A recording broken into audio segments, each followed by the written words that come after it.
Dan Dickow here for Gonzaga Nation SI on the Gonzaga Nation Media Network. We are absolutely in the dog days of summer. I know I mentioned it in a podcast a week or so ago that everything is kind of in that stall phase in the basketball calendar, where obviously the draft is done, NBA Summer League is done. You've got the recruiting evaluation periods that are both over. You are starting to see a few official visits pop up here and there. There are some scholarship offers that are beginning to go out there for the to-be junior class, which would be 2024's. But really, the month of August is a slow month.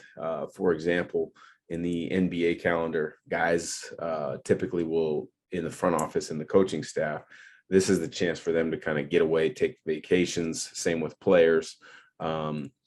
Guys, you'll start to see kind of go all over the place and play in the different summer pro-ams while they're out traveling. And that's kind of what I wanted to touch on today was the summer pro-am in each of a number of different cities.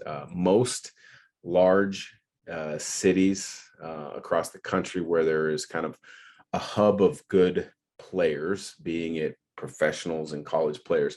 There will be a pro summer league called a pro-am. You've got them in New York, you've got them in Atlanta, Chicago, Miami.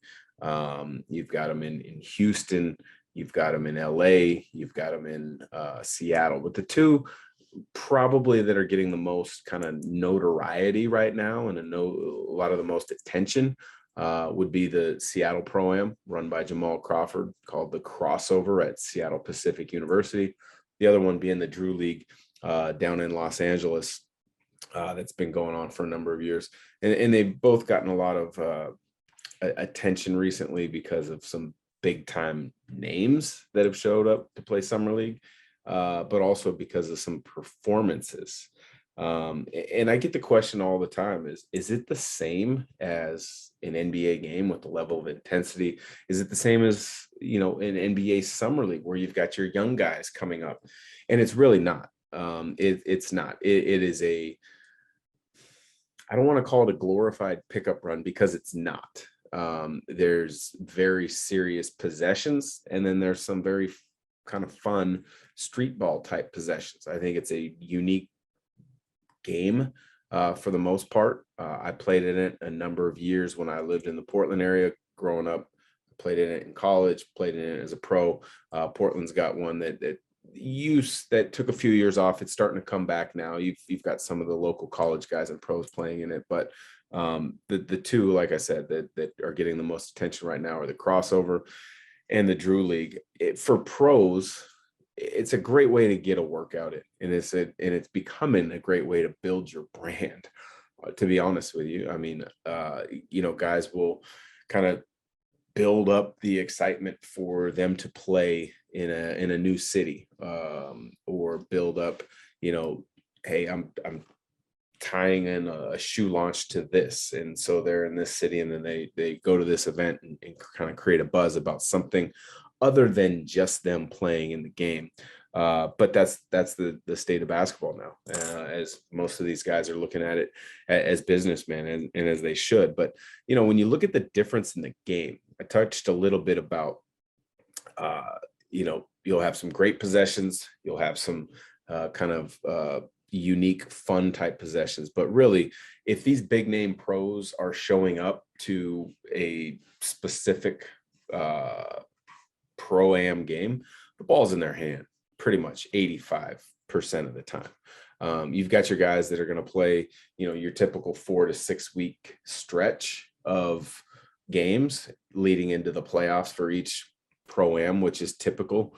And then you'll get these kind of one-off guys, these higher level pros that'll come in and play a one game series or a weekend series.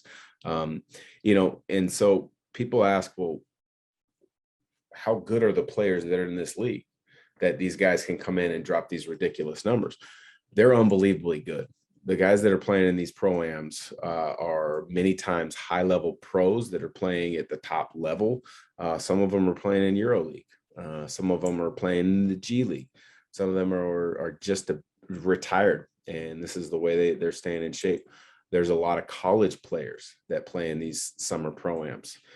So the competition is very good, but I think what it can show you as a fan is just how good these NBA pros are, and just how good the top level NBA pros are. You know, you get a guy like Malachi Flynn, scored, I think it was 72 or 73 points in the Seattle Crossover League 2 weeks or so ago. And he was making difficult shots. He was hitting threes from 8, 9, 10 feet behind the line. Defense is right there. He's creating just enough space, and he's still knocking it down, hitting threes in transition where, he's creatively creating space to get his shot off. I mean, so he's working on things. He goes from there, he goes down to the Drew League and scores 50 plus. So it shows you there's levels, because Malachi Flynn is not a starter in the NBA. He's a very good player. But it shows you kind of what he's doing and the level of players that are there. Some of the other interesting and unique stat lines that I have seen over the last couple of weeks. Isaiah Thomas, he's goes down to the Drew League and he drops, I think, 47, 48.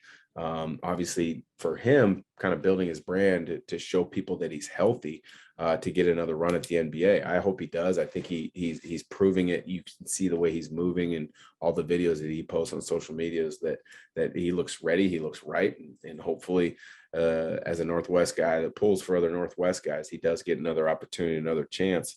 LeBron played in the Drew League, hadn't done that in years. And that created a huge buzz. And kind of what that led to is the NBA beginning to stream the Drew League games online. So I think it's cool. It presents another opportunity for fans to see some of their favorite players in a different setting.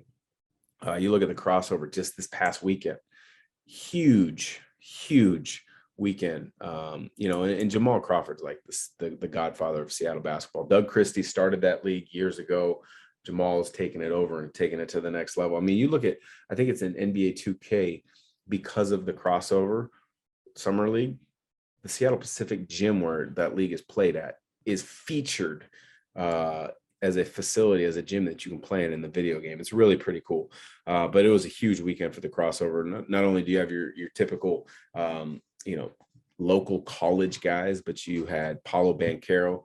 He came back and he played on the same team as Chet Holmgren. Banchero had 50 in the game. Chet had 34 points, 13 rebounds, and around 7 or 8 blocks from what I saw.